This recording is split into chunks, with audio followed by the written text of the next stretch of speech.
Welcome to the Revolution and Ideology podcast episode, It Doesn't Matter. I'm Jared Benson. This is Nick Lee. And today, carrying on our conversation about stateless society, we are going to look, at least relatively in depth, at one of the key examples we plan on not only for this podcast, but also using in our course. In fact, it's going to be one of the probably two main examples. There'll be a bunch of subsidiary examples that we'll probably throw into one big podcast. But this one deserves at least an episode or two on its own. And that is the story of the Kurds. And we're going to look at them in three different ways. We're going to look at them regarding Iraqi Kurdistan now and its autonomous status. We're going to look at the role of the PKK historically. And then, of course, we're going to look at arguably our favorite example, Rojava in Syria. And that's kind of what we're hoping to do across these next two-ish episodes. So to do that, we're going to start with some historical background on who the Kurds are. They're very popular, of course, in academic circles, in activist circles.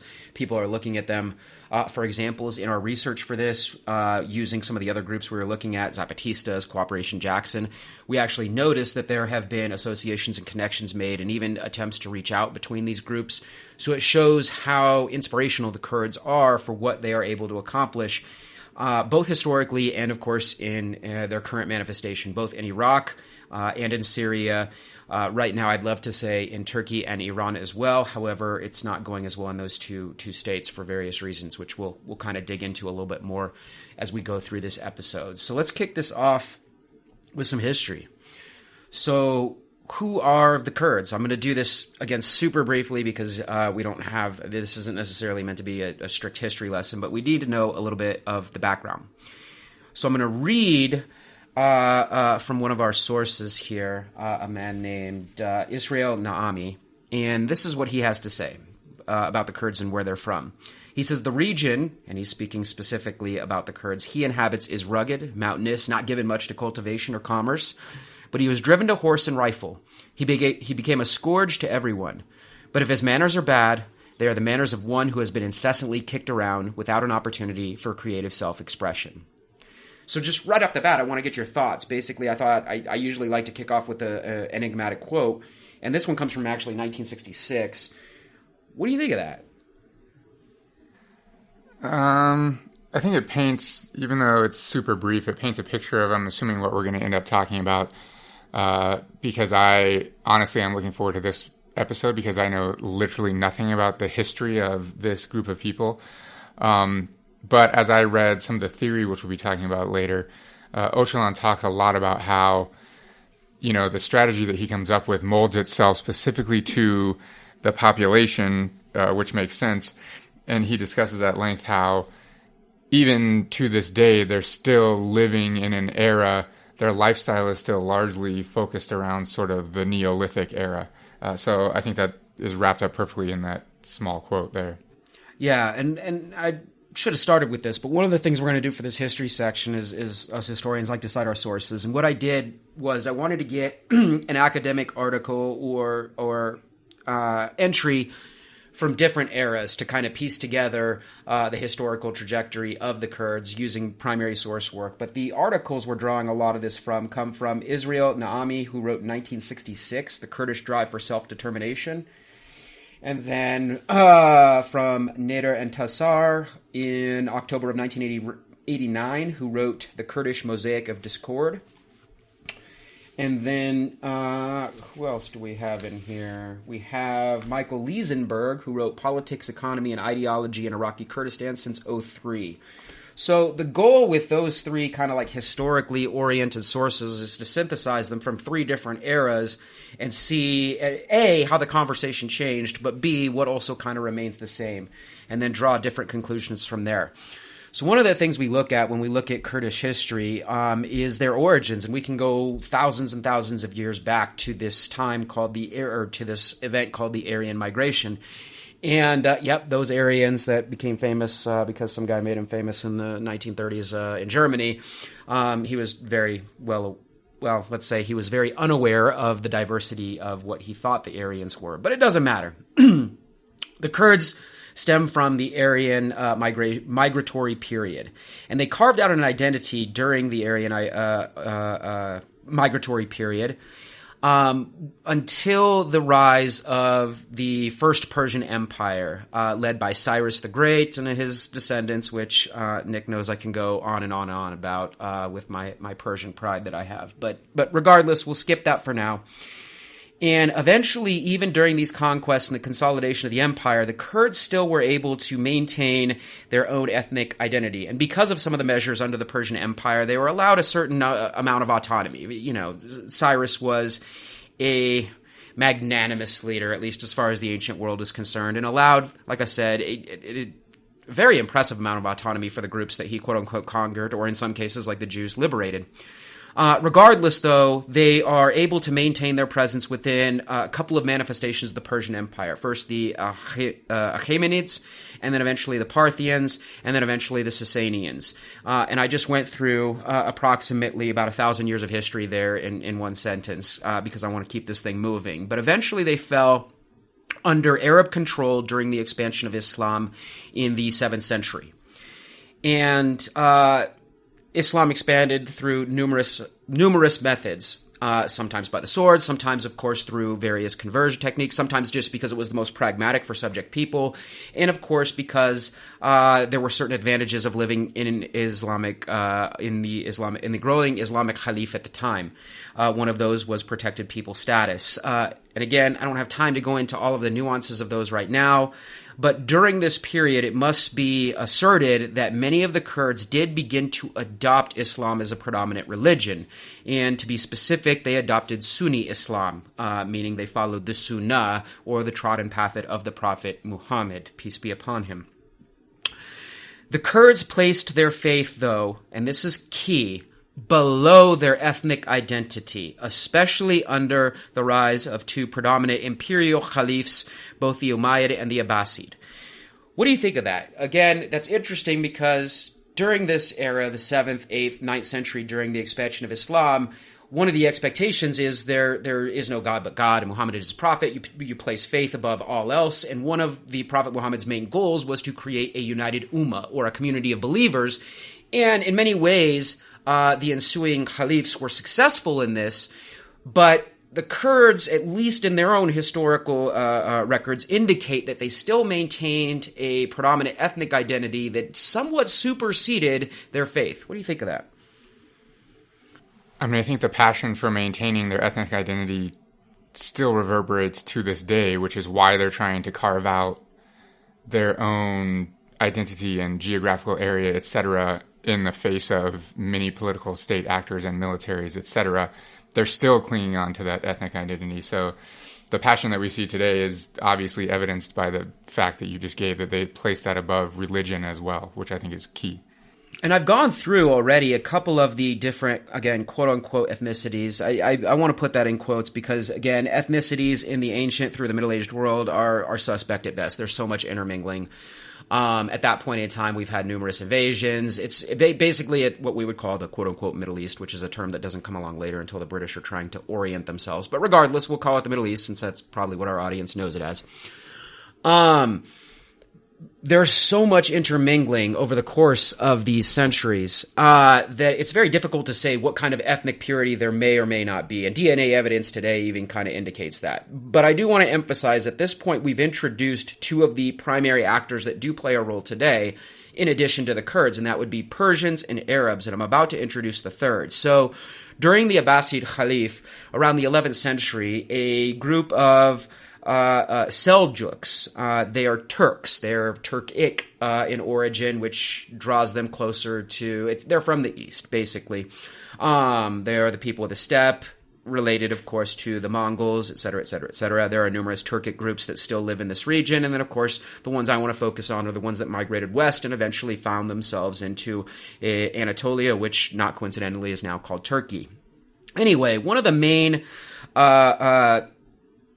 invading forces was a group called the Seljuks. And the Seljuks, at least initially, through their conquests, were able to create a semi-unified empire while keeping the Abbasid caliphs around as basically the religious leaders to maintain that sort of religious authority, especially since the Turks themselves didn't necessarily have that lineage or that backing. It was one way to maintain control over the region, at least religiously. And then, of course, since both groups usually relied on Persians to run the empires, serving in positions like vizier, what we see is this interesting kind of basically this triumvirate of leadership that rises during the Seljuk Empire. There is, at the very top, some political intrigue. During this time, we see the birth of the Order of Assassins, and there are some targeted assassinations, and it basically leads to a fracturing of the Seljuk Empire. And it is during this fracturing that, once again, the Kurds, who at this point are now a minority to, again, Persians, Arabs, and Turks, they are now a minority. It's during this fragmentation that they are able to create these autonomous emirates, which is, for lack of a better term for our audience, I think city-states fits it, but not just it's not just like this urban environment. It's basically these kind of villages, and they include like the hinterlands around them, usually again in these same regions, this very mountainous, rugged region. So I'm not even sure city-states is the best description. Let's say semi-urban, semi-agrarian, semi-pastoral environments that are kind of, again, they're operating autonomously because the Seljuk state was relatively loose. Anyway, we get through, during this time, a very important period called the Crusades, an invasion by the West and the Catholic Church, which is at first very bloody and then, of course, leads to different political associations during this period of time. The only reason I emphasize the Crusades at all is because once the Crusaders eventually are defeated, or at least the first level of their defeat, in the 12th century under a Kurdish leader named Salah Eldeen, originally named Yusuf, but his name, Salah Eldeen, translates from Arabic to English as the righteousness of the faith. The reason I emphasize him here is, even to this day, he is considered one of the more prominent Kurdish figures in history. However, I must emphasize this: his ethnicity did not play a very crucial role in his leadership. He saw himself more as a champion, again, based on the translation of his name, of the faith and it overcoming these Western invaders, which is very interesting. But it must be stated, arguably one of the greatest leaders in Middle Eastern history was a Kurd, and that's why I like to bring him up. From that point on, we see a number of other invaders in which the Kurds are now forced to deal with, again, subservient status as more people and more groups of people continue to invade the region. Foremost of which, after the Crusades, would be the Mongols. And we know when the Mongols enter a place, it doesn't necessarily go well for the indigenous population. The establishment in the region of the Ilkhanid dynasty under Hulagu Khan did not necessarily bode well for Kurdish autonomy. And from there, we get another rising couple of states that basically split what we would call the Kurdistani region at least into two parts. And that's at the bare minimum, at least into two parts. In the west, we have the rise of a very famous Turkish empire called the Ottoman Empire. And in the east, we have the rise of, at this point, the fourth Persian empire called the Safavid. The reason I'm emphasizing this is we now see Turks and Persians basically creating a border with their two empires, and that border runs right through the middle of what we would call Kurdistan. More importantly, regarding faith in this, is the Ottoman Empire remained loosely different confessions of Sunni Islam, while the Safavid took a very different angle. And it's under their first king, Shah Ismail I, that they adopt Shia Islam, specifically Twelver for the listeners that know the different versions of Shia Islam that are out there. So what are the dates? Where are we now? We are now, so the Ottoman Empire establishes itself in the West a little bit earlier than the Safavids. So the Ottoman Empire establishes itself, at least in their own historiography, around 1299. They don't really become a power player until the 1300s, mid-1300s and 1400s. The Safavid come along in the early 1500s. So basically, the Kurds are stuck kind of playing. They want to remain autonomous during this period of time, but these growing states and the state builders, right, the Ottoman dynasty and the Safavid dynasty, mainly due to the competition they have with each other, are making it very difficult. So would we say, is this the first time that the Kurdish like geographical area gets very rigid, like split up delineation? I don't know if it's the first time, because I kind of flew through some other people that had been there. I didn't really mention a lot of the earlier Western incursions by Greeks and Romans and so on and so forth. But we're starting to see a clearer distinction during this time, especially with the rise of the Safavid and their faith in Shi'ism. And again, like I said, that's the beginning of the 1500s. And there is definitely a rivalry between these two empires, heavily predicated on ethnicity, but even more so on these different understandings of hereditary right in Islam, which is really what Sunni and Shia, at least that was the original issue, was the hereditary right, or whether there should be any hereditary right to be the successor to the Messenger of God. Anyway, what we see here, though, is they also are struggling to exert control. And when I say they, I mean these empires, that the Kurds are resistant during this period of time to these imperial players. Eventually, we'll also know that the Russians in the north will also play a role. I'm going to fast forward through these empires. The Safavid eventually collapse due to a host of reasons, from Western incursions to debt to internal turmoil. They end up basically collapsing before the Ottoman Empire, which opens things up a little bit in the Eastern Front. The Ottoman Empire, however, in the West, which did have a little bit more of what we would call Kurdistan included in it, remains relatively strong until we get to like the late 18th and early 19th century, and there is some fragmentation there.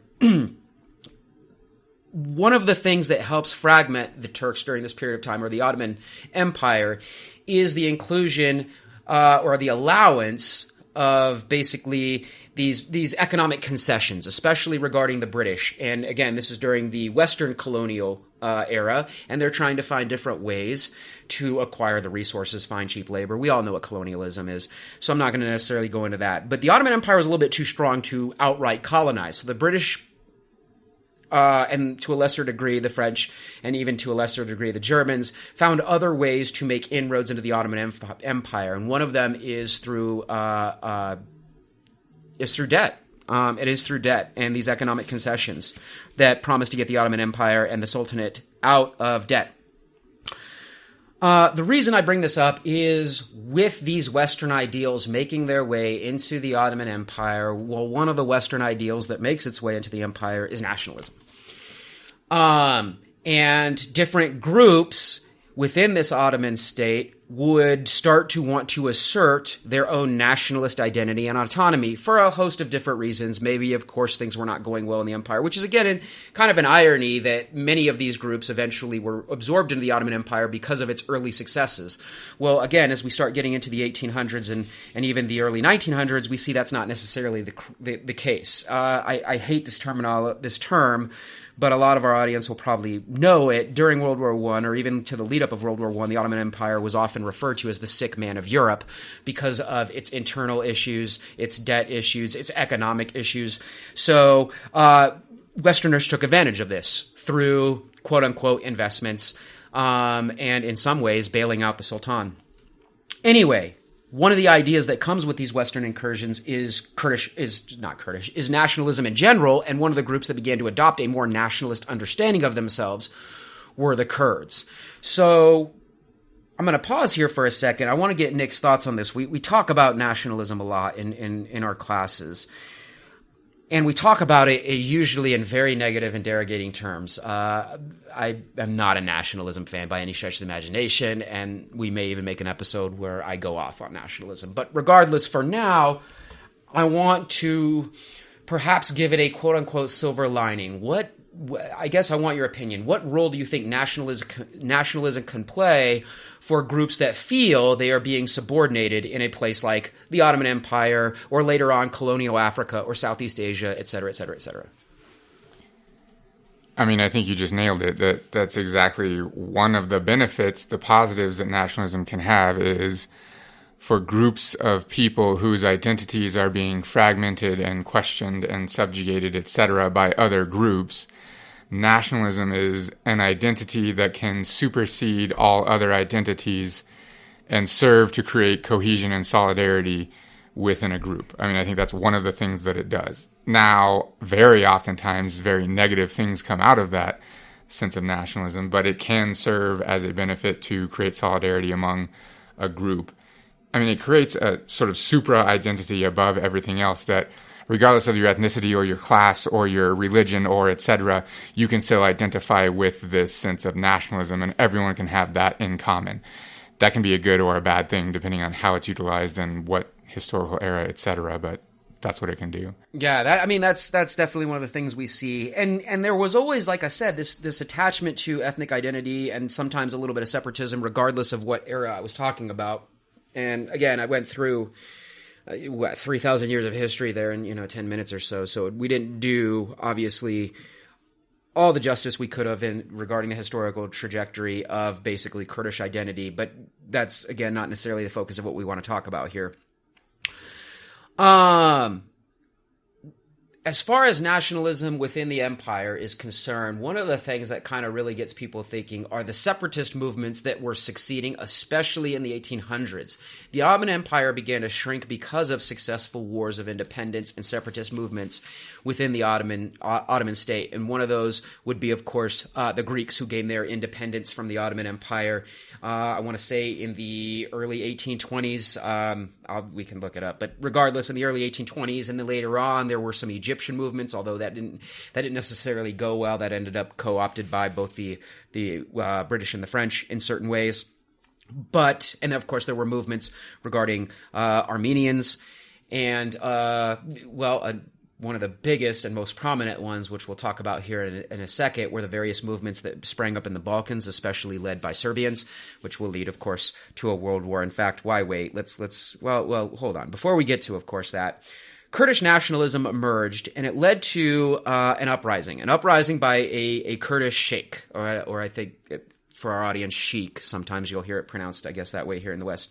But a sheikh, Ubayd, you're going to have to excuse my pronunciation here, Ubaydullah, he demanded ethnic group status within the Ottoman Empire from the Sultanate. So it's not necessarily a full-blown, they're trying to separate maybe the way other groups had, but to have a special awarded ethnic group status within the empire. And again, this is still in the 1800s and through the early 1900s. However, the Sultan at the time, who is ripe with numerous historical research, Sultan Abdul Hamid, responded by co-opting the Kurds and started to give them prestigious positions within his government.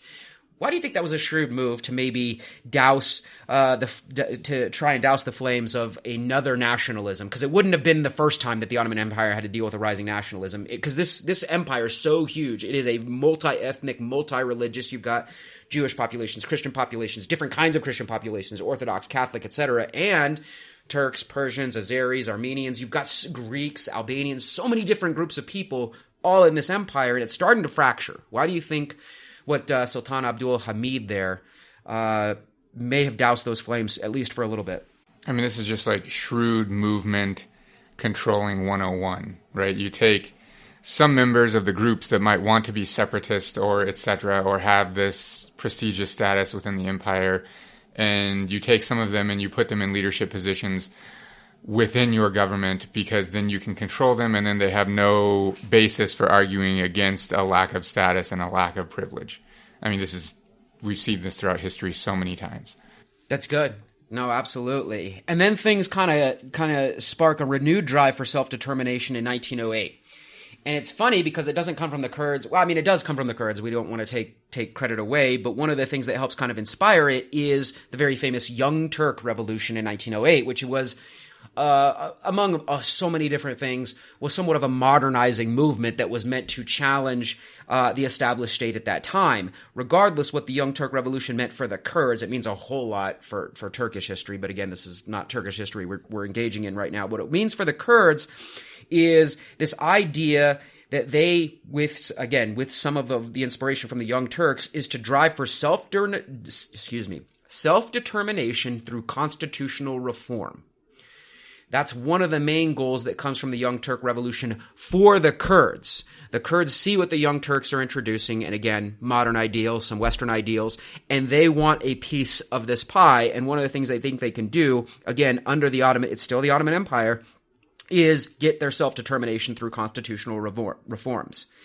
They start sending in government representatives to try and serve in Istanbul. They start forming clubs. They start producing their own brochures. There's literature.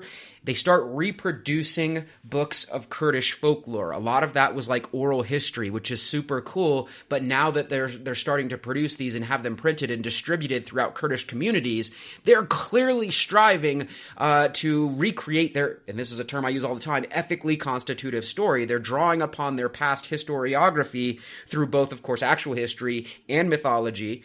I mean, it's straight up folklore, but to try and manufacture this, for lack of a better term, this nationalism. They also started to support these ideas within the community of an industrial education, which is super important if we think about it, because again, they have this rich history of being these rugged, quote-unquote, people that live in the mountains, and it is equal parts agrarianism and pastoralism, and like I said, a somewhat civic urban life, but not urban as we know it. I'm trying to think of a better word for like these smaller polities. But now this industrial education, this kind of movement towards modernity, that's actually going to play a very important role in some of the manifestations of Kurdistan that we see now.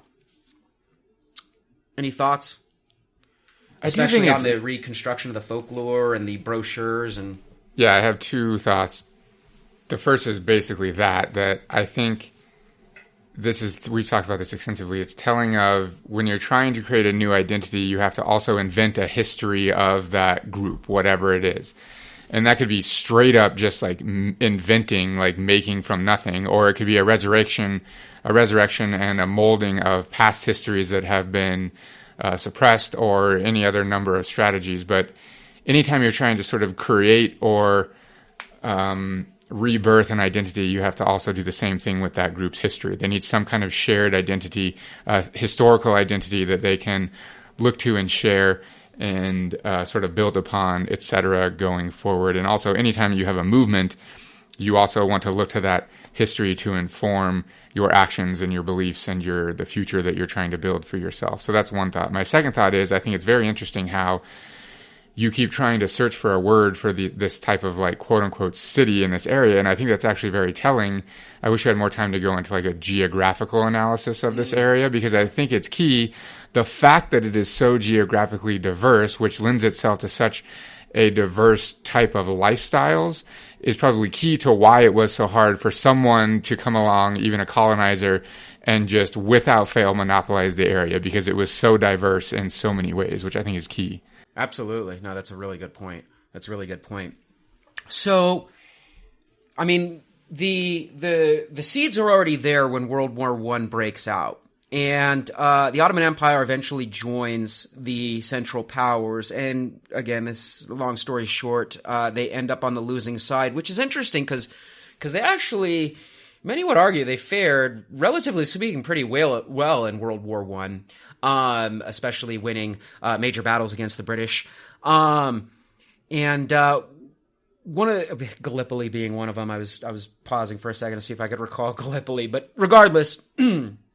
One of the tactics that the Allies used, especially in the Ottoman Empire, a little bit in the neighboring Austro-Hungarian Empire, because again, these were two empires that many thought time had passed by, right? Empires were no longer a thing. Everyone else, not everyone else, but a good portion of Europe was moving towards nation states, right? England was a nation, and of course the UK, and then of course we have France as a nation state, and these other entities, but you still have some of this old guard around. You have a Habsburg Empire, or Habsburg dynasty in the Austro-Hungarian Empire. You have the Ottoman Empire. You have the Russian Empire. So you have some of these. Russia, of course, is going to leave World War I and have their own little revolution, which we may in the future cover in a podcast. It's a pretty interesting story, of course. But it's also kind of been done to death, so maybe we won't on second thought. But at any rate, it's interesting that one of the tactics that the Allies used, especially the British and the French, was to go into these empires with various, not just, of course, military leaders and armies, but with actual propagandists to promote ethno-nationalism within the empires, to try and fracture them, to get more nationalist movements to fight against whether it was the Habsburg dynasty or the Ottoman Empire, to try and fight against them. We know it worked very well with the British using the Arabs and promoting Arab nationalism during World War I. A lot of people are aware of the story of T.E. Lawrence, i.e. Lawrence of Arabia, and what he was able to accomplish there, which, of course, most people also should know that Lawrence's vision and his promises that he had made with numerous cohorts in Arabia did not come to fruition because of the actions of some of his, or not even some of his, some of what the British government was doing. They were promising a lot of things to a lot of different people and planning to go back on most of them, which leads me to one of the things that I kind of want to emphasize here is this ethno-nationalism among our Arabs also leaks into, of course, what we call Turks. Again, this was a very diverse empire. It was a melting pot on a massive scale. It bridged Asia and Europe, and even, of course, North Africa at its peak. So there are numerous different groups of people, and this ethno-nationalism began to find its way into all different groups, the Kurds, of course, being foremost. And they started to seek, in this way, perhaps their own nation state. But a lot of that, and here's one of the things that's going to be wildly problematic, the West, when it gets its imperial or colonial hands on a region, tends to seriously, for lack of a better term, fuck it up. And the British and French are definitely going to do that. If you don't know what the Sykes-Picot Agreement is, look it up on YouTube super briefly. There's a bunch of great 2-minute videos on it. I'm not going to describe it in all of its detail. But very briefly, the Sykes-Picot Agreement basically was an agreement between, of course, the French and the British in this case, on what they were going to do with this new, once they won, this is the Sykes-Picot Agreement is even before they've actually won the war, what they're going to do with this region, with the Ottoman Empire, once it's done. And they already get out a map and start carving it up into these other little states that they will have a mandate over, or basically they will control until they see fit or until they think those people can rule themselves. Well, in the Sykes-Picot Agreement, we know that it led to, of course, many of the problems we're seeing in the region today, carving out states like Syria and then Lebanon off of Syria. And then, of course, I don't think it's any secret to anyone listening how this is still going to this day in Palestine. Again, we can trace the roots of this Israeli-Palestinian conflict, or at least some of it, to Sykes-Picot. We also know, those of us here in the United States, how this went for a nation-state called Iraq, which was carved out of multiple different former states. There's Safavid areas there, there's Kurdish areas there, there's Ottoman areas there. It's basically kind of smack dab there in the middle of all of these historical states with different ethnicities and different religious beliefs. But here's the thing. It worked under those empires, under different ideologies, but once the ideology of nationalism is introduced, it doesn't work nearly as well because people are striving for their own state. If we go back to even the beginning of World War I, it was Serbian nationalism that led to the assassination of the Archduke Franz Ferdinand. So these states, or these people within these decided upon states, did not necessarily get to decide where they were going to live on their own, and Sykes-Picot completely ignored the Kurds. More importantly, once the war was over, however, very few people in the West are taught this, which is kind of interesting. I very rarely have a student that's ever been taught the Turkish War for Independence, but right after World War I is over and the Ottoman Empire has lost, there is a new war that breaks out where Mustafa Kemal, now known as Ataturk, father of the Turks, led a resistance movement against both the Allied powers and the remnants of the Ottoman Empire that were still kind of hanging out in Istanbul, basically the Sultan, and he wins. He wins this amazing... So right after World War I, the Allies get beat back by a new, basically, Turkish republic led by Turkish nationalism. This was awful if you were a minority in what we would now call Turkey, because it was such a Turkish nationalist movement. And it was highly secular. Mustafa Kemal Ataturk was actually educated in the West and saw overt Islam as one of the things that had held the Ottoman Empire back. So it was a very secular movement, a secular nationalist movement. So if you were basically any minority ethnicity, you were either getting on board with assimilation into what it meant to be Turkish, but if you didn't want to be that, then you're kind of stuck without any sort of status. Even before the war's over, we saw how this went for a group of people called the Armenians. 2 million were ethnically cleansed by the Ottoman Empire in its death throes. And eventually, when we get to the post-war, similar programs would be introduced, maybe not to the scale of the Armenian genocide, but basically coercive movements to try and get groups like, again, remaining Armenians and especially Kurds to be involved in this Turkish nation-building project. A treaty is signed in August 10th of 1920 called the Treaty of Sev. Now, this treaty is important because within this treaty there was a referendum to create a Kurdish state. There was a referendum to create a Kurdish state, which is interesting. It was outlined by a man named Sharif Pasha back in 1919, who represented Society for the Ascension of Kurdistan at the Paris Peace Conference. There was some controversy, though, even in Kurdish communities about what this state would look like. And other Kurdish nationalists during this time period disagreed basically on territorial disputes.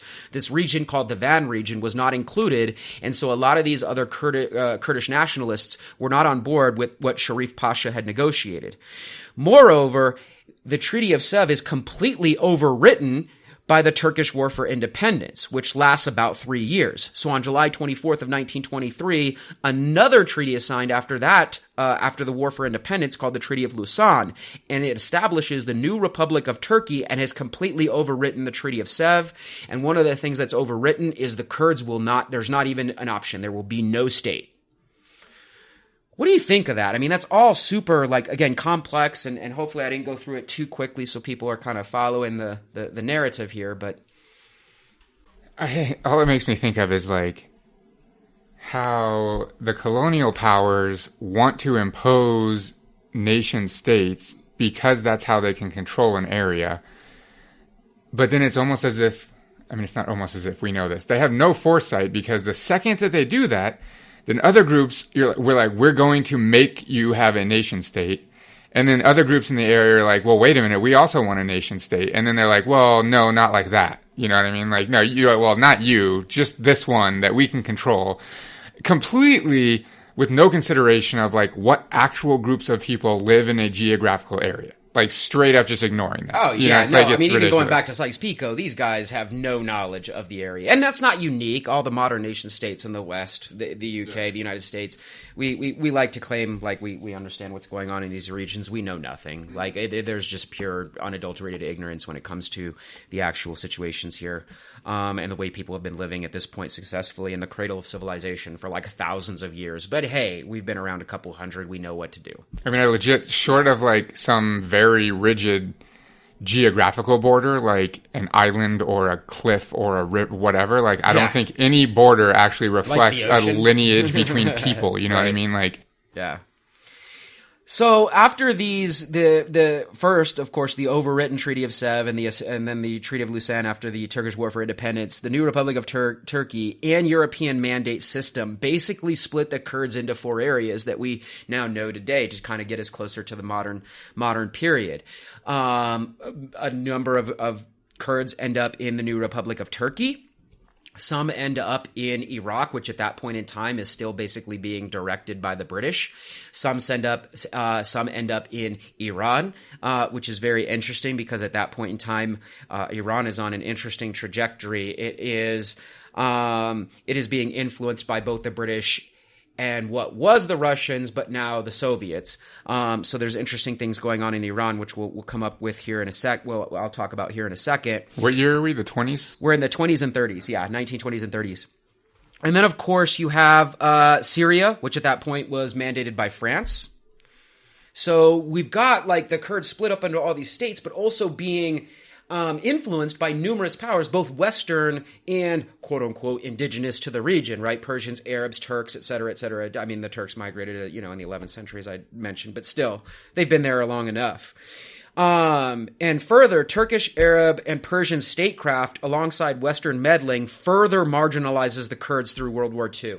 And when I mean statecraft, so people like Mustafa Kemal Ataturk, who are trying to create this very strong new nation state and assert itself along Western lines, again, it's heavily Turkish in its nationalist intent. It is highly secularized, which is interesting, especially when you consider that many of the Kurds, even though maybe ethnicity in an earlier statement had fallen behind faith just a little bit, we're still Muslim. And I mean, Mustafa Kemal Ataturk in this project, we know, went so far as to abolish basically the caliphate or the Khalif, which there hasn't been one at least agreed upon since, which is interesting. Iran is going through the same thing. They're under an ultra-nationalist leader or a heavily nationalist leader himself, Reza Khan. He's got a similar project going on there, trying to make everything very Persian. And like I said, the British and the French, also very nationalist in Iraq and Syria, along, of course, with the local Arab leaders. The Kurds are basically really forced back into the mountains and back into underground movement at this moment in time, after possibly, and this is what's so disappointing, possibly having these very positive movements forward from the Young Turks Revolution to the Treaty of Sev. There was perhaps light at the end of the tunnel, and it all just gets doused. Okay. So from here, the next major improvement for Kurdish autonomy is the very famous Republic of Mahabad, which is established in Iran between 1946 and 1947. Basically, Allied occupation of Iran during World War II led to the Soviet promotion of Kurdish nationalism in this early Cold War jockeying situation. So let me kind of go into that a little bit more. Basically, during World War II, Reza Khan, for lack of a better term, the dictator of Iran through the 20s and 30s, actually placed in power more or less by the British, then started going against the British. He felt that he was basically chafing under their rule, went nationalist, and to be blunt, sided with the wrong stride in World War II, and signed an agreement with the Third Reich and allowed German businesses, et cetera, to operate in Iran. And of course, when the Allies said, hey, stop doing that, we put you in power, we can take you out, he didn't listen, and then they took him out of power. And then the Soviets occupy Iran. And one of the things that they promoted there was Kurdish nationalism. I'm emphasizing this so much because if the Soviets were one of the main allies for Kurdish autonomy in 1946 and 47, clearly there's going to be an ideological influence there. What do you think of that? So, yeah, I mean, I fully agree. Where does because you talk about this in the revolutions class whenever we've done the Russian Revolution, etc. What's the timeline of when the Russians basically abandon Iran as a colony and let it do its own thing and then come back? That's between the 20s and World War II is when that's going on? Yeah, I mean, it's off and on between then. So during the Russian Revolution in 19... So they were a primary occupier of Iran for a good part of the late 1800s and early 1900s. And for lack of a better term, the Tsarist Russia was awful in Iran. However, the Bolshevik Revolution turns that on its head just a little bit. And then, of course, one of the things that Lenin, at least in language, tried to alleviate were the prior colonial engagements of the Tsar, because it undermined the idea of a global proletariat. But regardless, Soviet interest, again, oftentimes found its way back into the region, especially for the precious resource of oil. So shortly after World War I in the 20s, the Soviets intervene a little bit in Iran, and then they really intervene a great deal at the onset of World War II.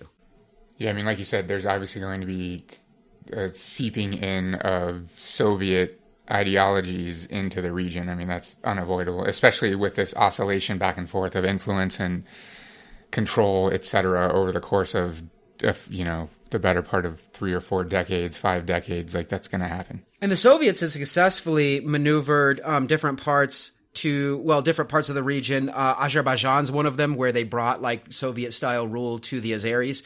And the Kurds saw some inspiration there with some of the Soviet success regarding Azerbaijan, which again is right there in the same region. As far as the Soviet and Kurdish aims in what is called the Republic of Mahabad, basically the goal was autonomy specifically for Iranian Kurds. Basically, the Soviets would get to supervise the Kurds would get to supervise social matters while kind of being looked over by Soviet advisors, for lack of a better term. All state officials, though, specific to Mahabad, would have been of local origin. So there was actually a high degree of autonomy there. And when I say a high degree, I mean, if we compare this Soviet project, and maybe it is a colonial project, the Republic of Mahabad, to Western colonial projects, none of them met this level of autonomy that the Soviets granted the Republic of Mahabad. So all state officials would have been of local origin, and there was going to be somewhat of a coerced unity and fraternity with the new Azerbaijani state. So the Soviets were trying to, they were trying to revolutionize the region. Let me be blunt. They're trying to revolutionize the region. The Kurds, though, struggled with this last one. Amid pressure to leave Iran, the Soviets pushed the Kurds to actually join Azerbaijan, and the Kurds did not. The reason, so in Iran, Iranian nationalism, of course, is on the rise like it is everywhere else in the world in post-World War II society. And so the Kurds no longer felt welcome. They felt pressure to leave. Well, rather than establishing their own state, the Soviets were like, the Republic of Mahabad might not last, but here, just go join the Azeris. Well, the Kurds, that's not what they wanted. They wanted a state. They did not want to live in Azerbaijan with the Azeris. We also know that at this point, the West has placed a new dictator in charge of Iran. It is Shah Reza Mohammad Pahlavi. He is a dictator, and I can spend a lot of time on him, but he's also somewhat of a Western public. Once the Soviets abandon Mahabad, he unleashes his forces on the Kurds in Iran, and he attacks. There are countless casualties, and Mahabad collapses. It's interesting to note, though, one of the leaders that we're going to be talking about now in the modern world, Mustafa Barzani, ends up leaving. He was in Mahabad. And for those that don't know, I'm doing a preview. When we get to Iraqi Kurdistan, the Barzani is the most important family. So they had this experience in Iran, in Mahabad, and he ends up being forced into exile, and it is the Soviet Union that accepts him. So there's more learning, there's more training. All of that is important, which is key. Now, I kind of want to now put you on the spot a little bit. So we know that Barzani ends up in the Soviet Union. We know the Republic of Mahabad kind of set this template out of what might be accomplished. And we know that the ideology, for lack of a better term, seeped in. So I want you to maybe give our audience like a super brief, if that's even possible, like your version of what Marxist-Leninism might present for people, because that's what Barzani was influenced by, and that's going to influence Iraqi Kurdistan, how that might play a role in seeking autonomy. I mean, you've led us to a perfect point where this makes perfect sense, and why you would, if you were Kurdish at the time, believe in this ideology. A, because you've heard it from the Soviets that have been in and out of your area in different capacities for the course of decades. But B, because it could represent liberation for your people, liberation from all kinds of oppression. So I think it's key that, I mean, what you want in Marx-Leninism, you want a socialist state, right? That's what you're after. It's no surprise that the Kurds want their own state, because Jared has just given us the history of nationalism in the area, and as it's been promoted by various different forces over time to serve their own ends. Obviously, what you would conclude at the time, if you are Kurdish, is that you want a Kurdish state. That's what you want, and that's what you need, because that's how you can establish your autonomy and govern yourself. That's important because we will see them abandon that ideology later on, which we'll discuss probably in the next episode. But so they want a state of their own. That's key, obviously, and it makes sense based on the history you've just been given with the promotion of nationalism and so on, like I just said.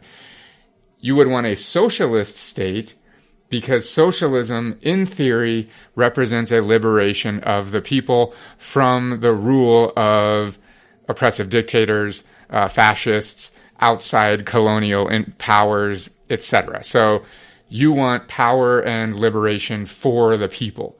You, as a Kurd, would not be concerned with, you don't want some elite government coming and ruling your people. You want it to come from the bottom.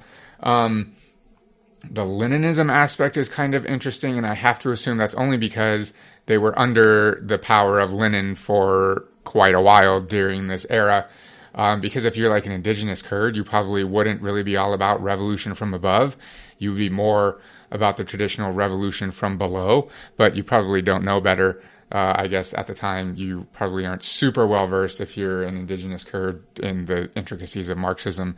What am I saying? Most people today aren't super well versed in that. So you're just adopting the ideologies that can represent liberation for you at the moment, and you want a socialist state because that is the example of liberation for you at the time, and it still is the example for many people to this day, I think. What you said was kind of interesting because technically it's Stalin that's in power at this moment in time when the Mahabad Republic is coming in, and there are, I don't know, mixed feelings, I suppose, on the socialist left regarding Stalin. I give you mine; they're not good. Don't have good feelings, but why Leninism, even under Stalin? Because again, like, Stalin is the one that maybe helped establish, or at least under his leadership, the Republic of Mahabad. But we know, at least ideologically, he may have professed some Leninism, but in practice, it was shaky at best. So I think there are a few crucial differences between Stalinism, obviously, and Leninism, but one of the crucial ones is that Stalin basically abandons the global socialist project. Sweet. And so he is more focused on a socialist Soviet state specifically, and he's focused internally on making sure that the Soviet state can compete with the other capitalist global powers. And that has huge ramifications for the socialist project in the Soviet Union.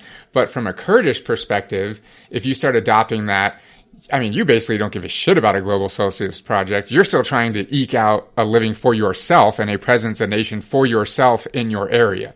So it's very reasonable that you wouldn't have adopted the global socialist project either, because you wouldn't give a shit about that. You're focused on yourself for the time being and trying to figure out some kind of liberation and recognition for your people. Nice. Yeah.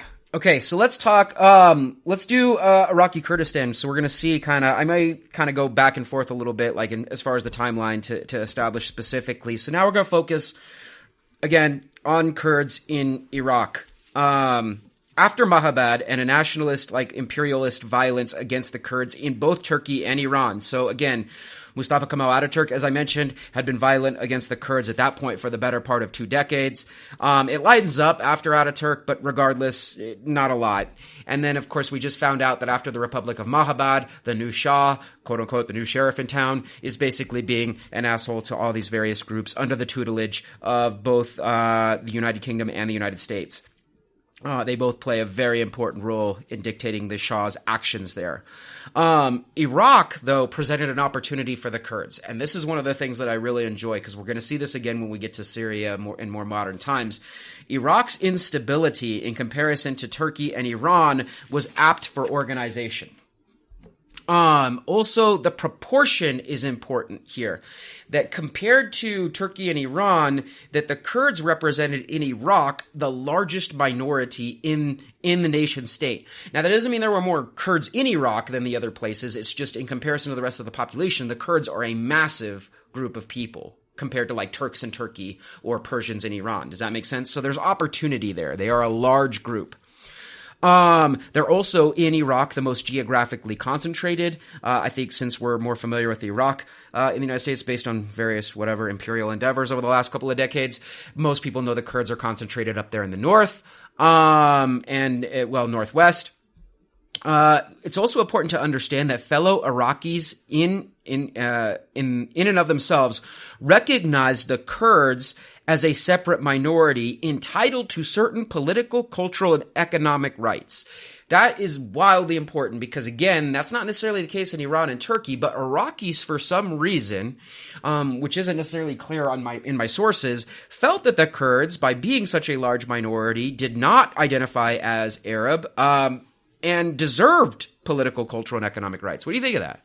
Because again, the Turks of Turkey did not necessarily feel that way. There might be a couple of kind-hearted souls that had some sort of empathy or solidarity with them, or the same could be said in Iran. But Iraq, most people thought that they deserved their own situation.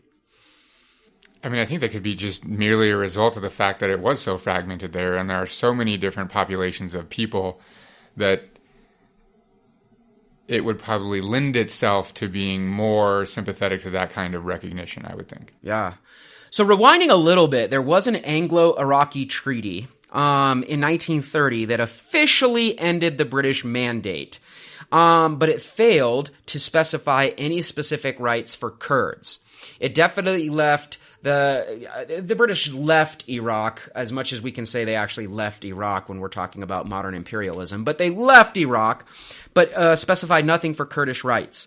This led to, of course, Kurdish protests to the decade-old League of Nations or so at that point in time. The League of Nations is a predecessor, perhaps some would argue, to the United Nations. It didn't do its job of keeping world peace, as we know, because then there was a World War II. But regardless, at the time, the League of Nations forced a written declaration from the Iraqi government defining the Kurdish area. So there was some success there to a degree.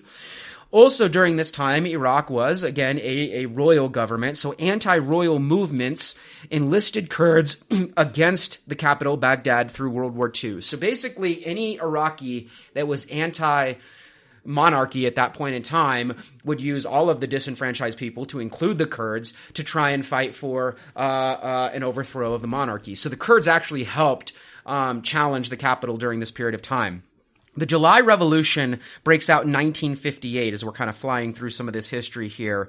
And the July Revolution is important in Iraqi history. Again, if we had more time, I'd probably do this history, but we don't. But it basically overthrew the Hashemite dynasty of Abd al-Karim Qasim in 1958. And it facilitated the aforementioned Mustafa Barzani coming back from the Soviet Union. So, I shouldn't say coming back, because he left Iran, but now he's coming back to Iraq.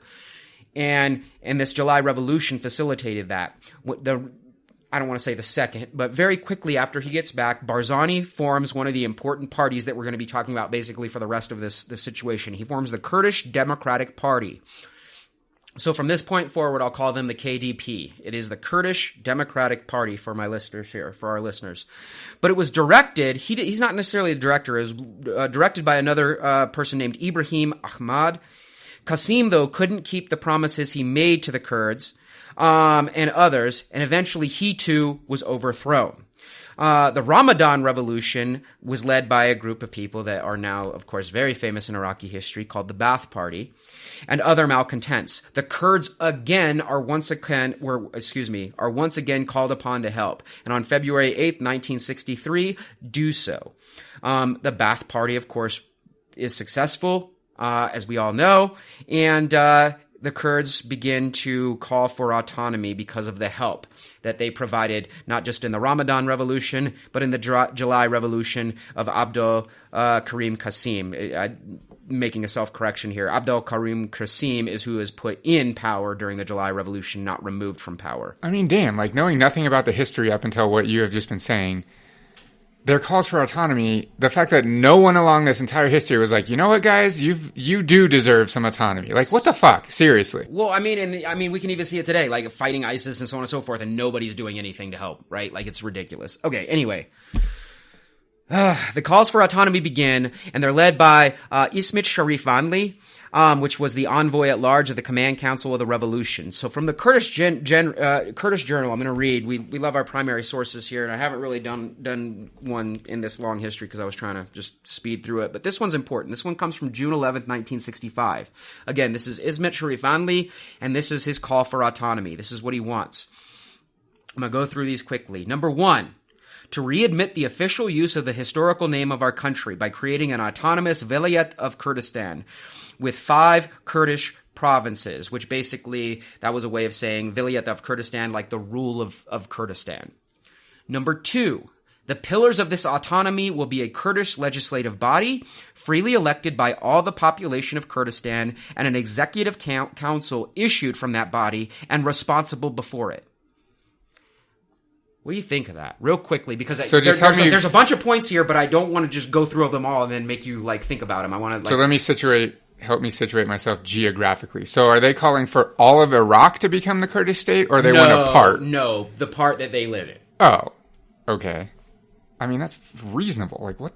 I don't understand. But because we're going to get to like these other ideas of like democratic confederalism and stuff, but this is not that, right? Let's right. So what we see here are pillars of this autonomy will be a Kurdish legislative body freely elected by all the population of Kurdistan and an executive council issued from that body and responsible for it. Now that might not fit democratic confederalism perfectly, but it is democratic for sure. But it is democratic. Yeah, for sure. I mean, it sounds like kind of like republic. They want a Kurdish republic. I mean, that's what they want. Okay. Number 3, matters of education, justice, police, administration, tobacco, agriculture, forests, municipalities, labor, and social legislation will be in the Kurdish territory of the competence of the autonomous authorities. Defense and foreign relations will remain in the hands of the Iraqi central government. That's huge. So basically, a lot of our social, cultural, and economic things are ours. However, what are they willing to cede? Well, I think it's funny that, like, I'm listening to this and I'm trying to adopt the perspective of, like, a world power, and I'm like, yeah, police and courts got it, and then you said tobacco, and I was like, gotta wind that in, because, like, that's what, obviously, the world power is, like, you're not taking the economic, like, we can't have that, you know what I mean? Yeah. I mean, like I said, and they were even willing to concede on this one, defense and foreign relations in the hands of the Iraqi government. You guys can still have that one. Which is that's a lot. Yeah. All right, number 4, taxes will be collected locally, will be spent locally. Taxes collected locally will be spent locally. But the largest revenue of Iraq, oil royalties, revenues of ports, customs and airports should be shared, and the Kurdish part in them will be proportional to the population of Kurdistan to that of the Iraqi Republic. That's a pretty strong demand, but it makes sense pragmatically. I mean, from the Iraqi perspective, like, obviously you're not having that. But yeah, it's not, like, super unreasonable. Kurdish conscripts will accomplish their military service in the Iraqi army, but in Kurdistan. If the central government wishes to send more troops to Kurdistan, this can be done only with the agreement of the request of the Kurdish autonomous authorities. Martial law can be proclaimed in Kurdistan by the Iraqi government only in the same conditions. This should be understood as a guarantee against any other Iraqi aggression in Kurdistan in the future. Whew, so, like, I'm listening to this and, like, it sounds reasonable. Like, it's not super ridiculous. And I'm wondering if, like, Iraqi leadership at this point is kicking themselves for not taking this deal. Like, just they could have done it and been done with it. It sounds fine.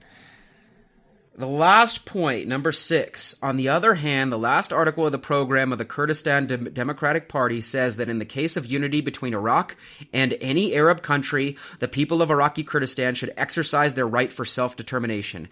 The reason in the 65 this is a threat is because there was actual chances for Iraq to become unified with other states. There were numerous attempts at this, from Egypt and Nasser's attempt at a United Arab Republic to things going on with I almost said Transjordan, like it was still the mandate system, but Jordan. So that's interesting that if there was a unification effort, that Kurdistan could exercise its right for self-determination. I mean, it's a fair demand, but Iraq, obviously, because of the natural resources in the region, was never going to go for that. I mean, also, I think had they accepted this, we know that it wouldn't have lasted like they laid it out here. That would have been short-lived for sure, but it's not super unreasonable. I mean, that's a reasonable demand for a group of people that have, like, this is their land. Yeah, well, and as became customary, again, it's predictable, the Ba'ath Party never fulfilled the Kurds' wishes, even after helping them even rise to power in Baghdad. And resistance immediately resumed, Kurdish resistance in Iraq. With financial and military support from the Shah, so the leader of Iran, Israel, the United States, the Kurds in Iraq engaged Iraqi troops in protracted guerrilla warfare. Now think about that, like, alliance right there. Now that alliance made sense in, like, the 60s and 70s, because for those that don't know, at the time, again, the Shah, the king of Iran, was a U.S. puppet. So at that time, Iran and Israel were kind of forced to work together on things. So it shouldn't be any surprise. But again, if we look at it this way, again, the United States' rich history of meddling in all of these places, you know, our audience may not know. They might think that the Gulf War is the first time the United States had, like, its hands all messed up in places like Iraq. I'm right here in the 60s and 70s, it's clear as day, right? They're actually, in this case, supporting the Kurds to try and challenge the Ba'ath Party. I mean, you rattled off that list of allies. I'm questioning how they weren't successful, backed by all those countries. Yeah, well, They were successful in a way. This is where we get the iconography of these guerrilla warriors, right? The Peshmergas is what they're called. And again, I'm assuming a lot of the audience has probably heard of them. And again, they have this very rich iconography, the Peshmergas, not just as guerrilla fighters, but as a way of life, right? These revolutionary or liberation, basically soldiers that are willing to put everything into establishing a Kurdistani state. And it does separate the Peshmergas from the later group of people that we're going to be talking about, the PKK, not necessarily looking for a state entity, but it's interesting. And the Peshmergas, of course, are under the tutelage of leaders like Barzani, who we talked about. A new agreement comes out in Algiers in 1975, of course, between Iraq and Iran, and it basically ended the Shah of Iran, again the dictator, his patronage of the Kurds, and it threw the KDP into discord. So basically, Iraq and Iran say enough meddling in each other's affairs. In Algiers, that's where they did, in Algeria, that's where they decided to hold this meeting in 1975, and basically, without the Shah's help, money, weapons, etc., which they're not even Iran's, he's getting them from the Israelis and the United States anyway. But regardless, without this type of help, the KDP is thrown into discord. It ends up having to be restructured under Mustafa's son, and of course, a very important player to this day, Masoud Barzani. And a rival party is also formed because of this discord. So we have a new party introduced into the Iraqi Kurdistani goals for autonomy here. The rival party is formed by a man named Jalal Talabani. He was a former ally of Mustafa back in 1975. He forms the Patriotic Union of Kurdistan. So, recap, because the acronyms are going to start coming fast and furious now. KDP, original Democratic Party. Party. OGs. Yeah. Okay. And now PUK come out in 75 as like a rival party. And again, they're called the Patriotic Union of Kurdistan. Even the wording there is... So what was their beef with each other? They didn't. Talabani, at least at first, would argue that the Barzanis weren't going far enough, and basically after it's going to transfer to the son, quote unquote, Masoud Barzani, Jalal Talabani, being a little bit like a former ally of Mustafa, didn't necessarily trust the new leadership of the KDP, and saw this discord as an opportunity to form a rival group. After,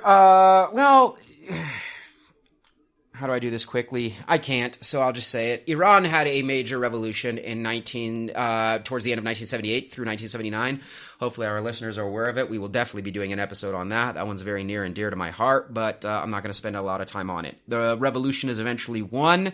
And the people that rise to prominence there is the revolutionary Islamic government, and there is no more king.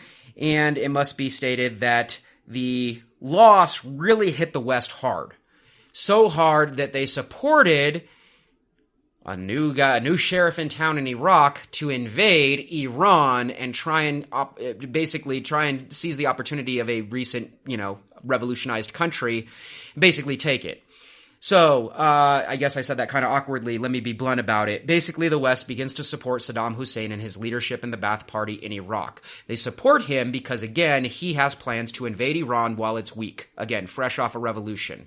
And so, this starts the Iran-Iraq War, which basically lasts from 1980 to 88. And it is a bloody war. Approximates are between 2 and 3 million casualties on both sides.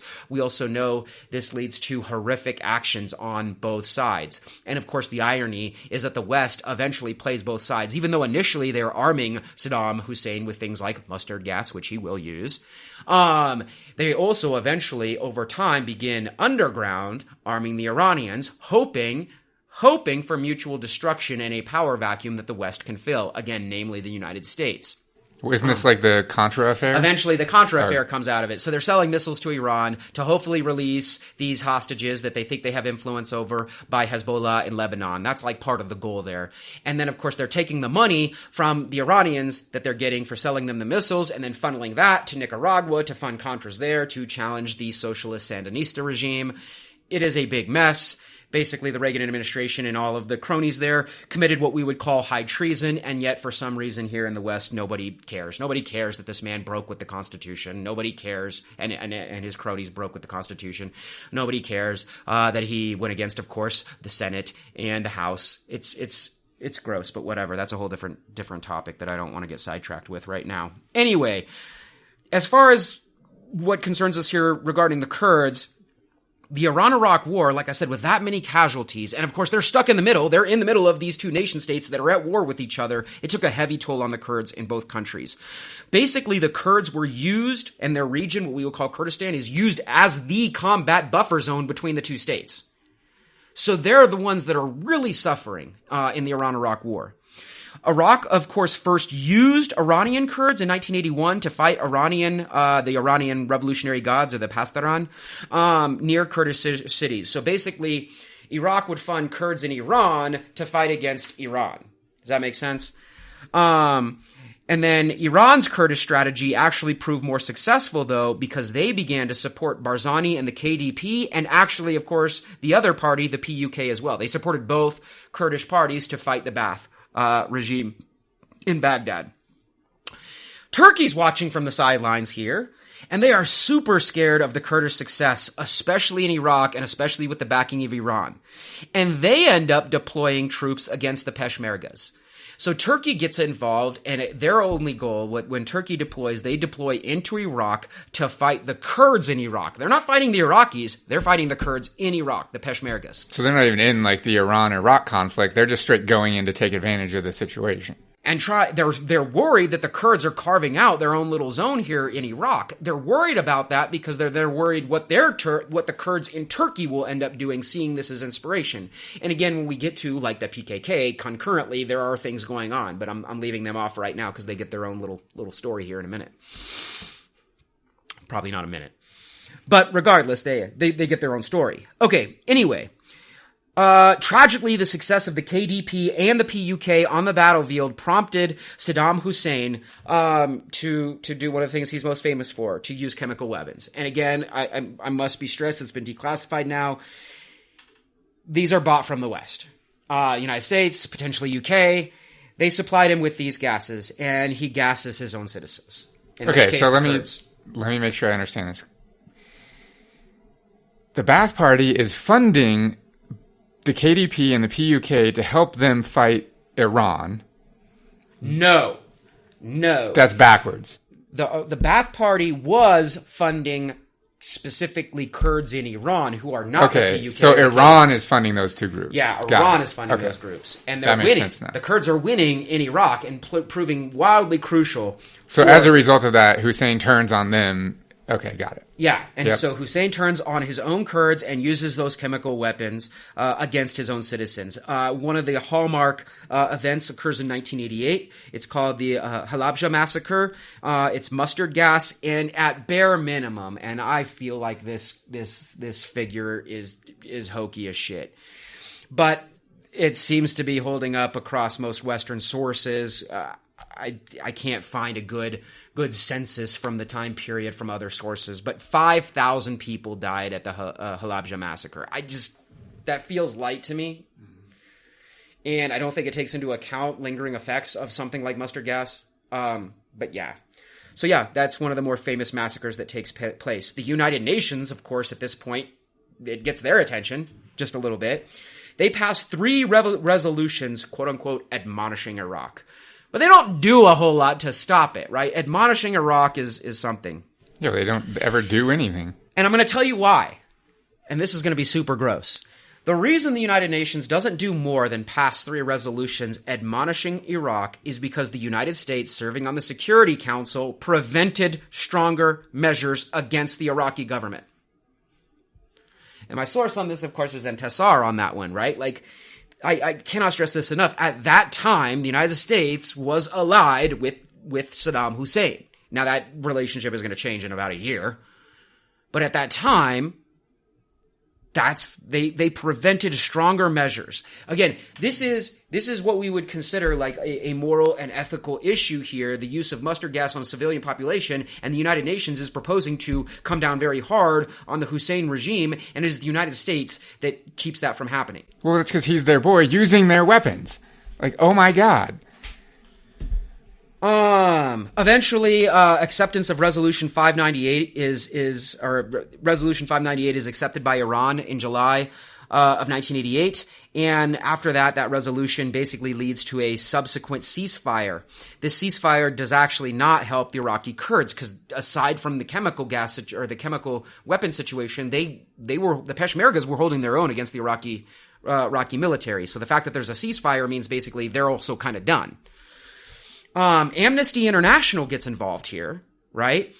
And they appeal to the United Nations on the continued attack after the ceasefire on Kurdish villages by the Iraqis.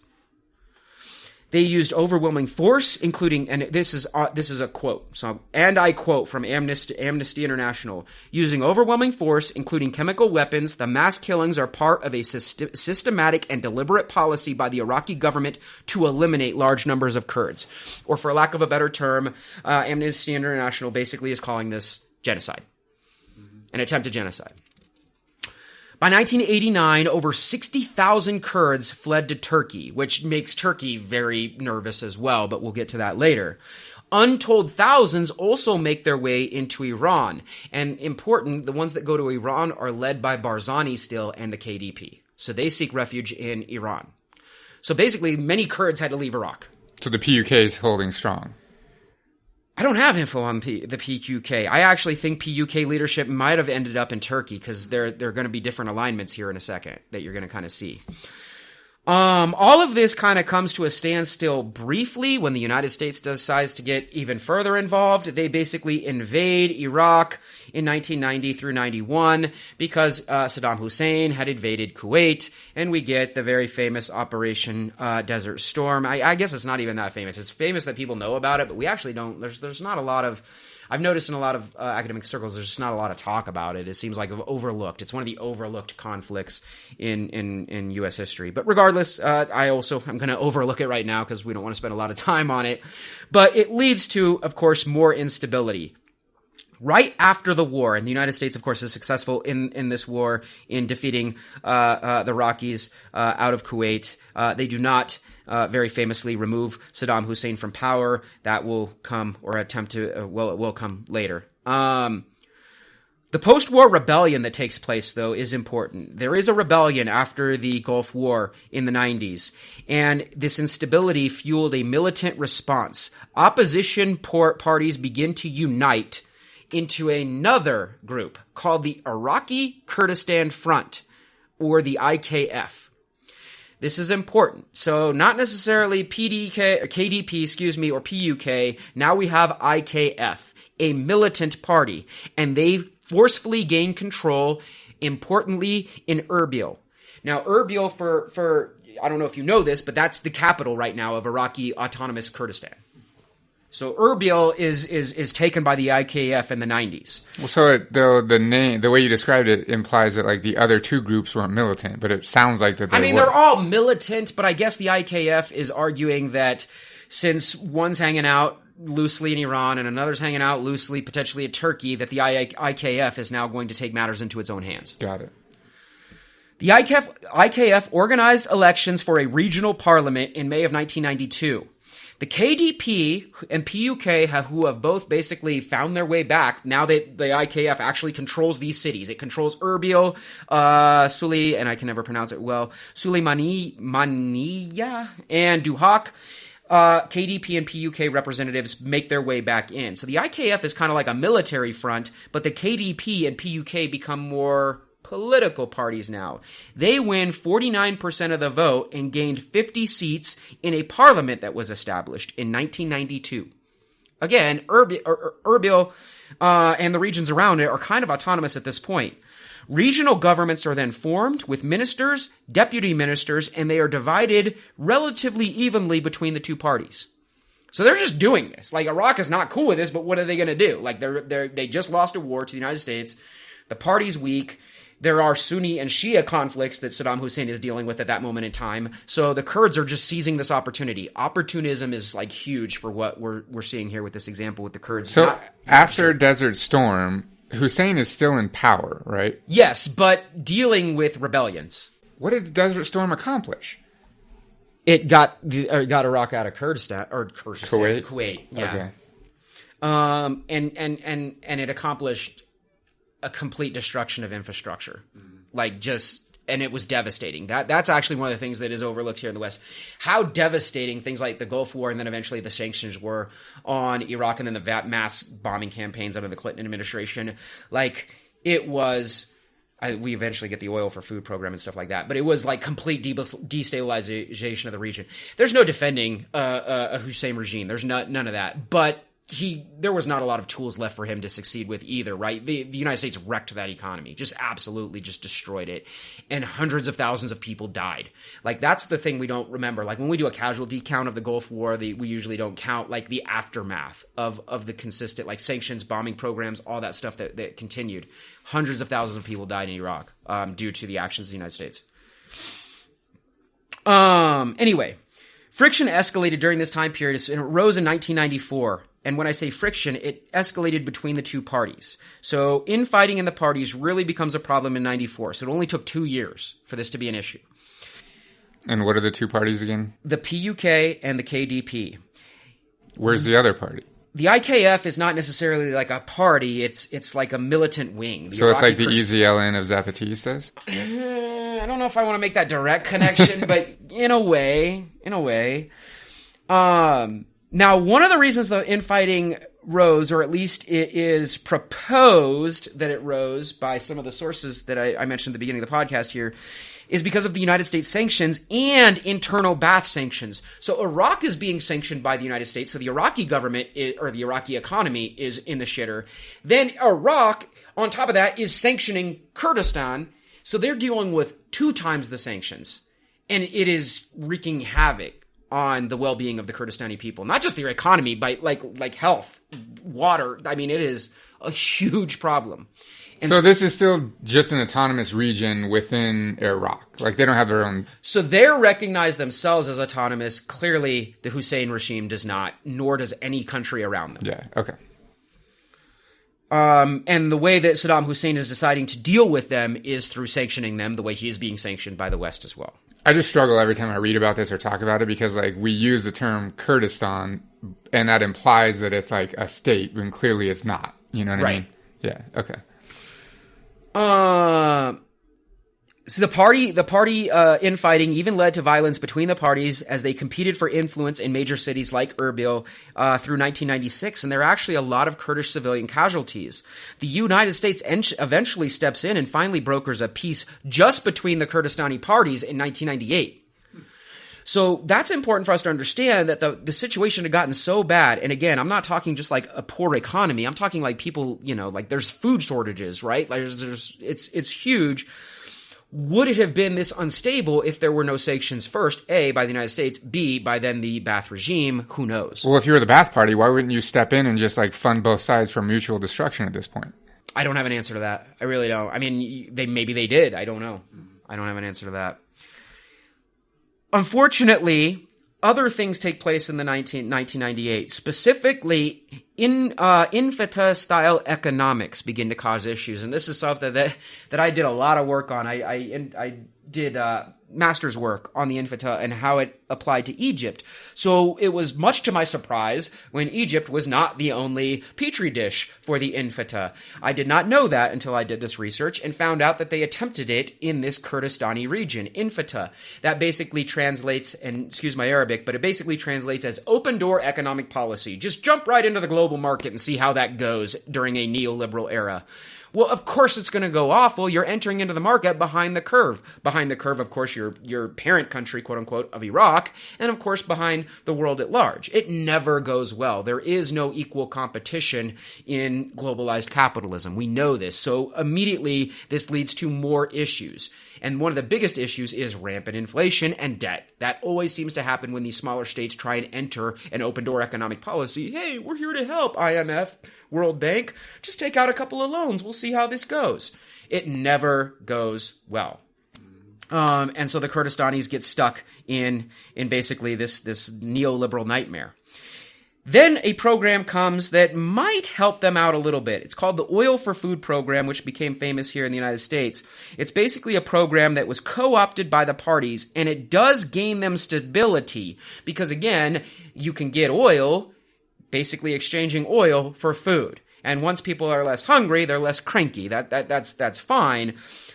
But it becomes at the cost of democracy. So is this a U.S. program? Yeah, the Oil for Food program was a U.S.-led Western program for all of Iraq. Not just Kurdistan. My first reaction is just fucking gross. That like, yeah, we'll give you food, but you have to give us oil. Right. Instead of just like, oh, your people are dying? Our bad. We have plenty of food. Here is some. Yeah. We're such dicks. Yeah, awful. Awful. Anyway, Kurdistan being part of Iraq did get food because of the Oil for Food program. But like I said, it came at the cost of democracy. There were no elections held between 1992 and 2005. So basically you have these same people getting kind of static in these power positions. Like, was that a policy that like you could only accept the programs you stopped elections or what? To the best of my knowledge, there wasn't necessarily specific language, but there might have been. I guess I've never read all of the policy in all of its nuances. But I know specifically for the Western powers, they wanted that kind of stability so that the pipeline of oil would remain consistent. Well, I also wonder if that was part of when they negotiated peace between the two parties also. Well, yeah, in 98, for sure. Well, but see, the Oil for Food program was also for all of Iraq, not just the Kurdistani region. Long story short, let's keep moving. United States invades Iraq again.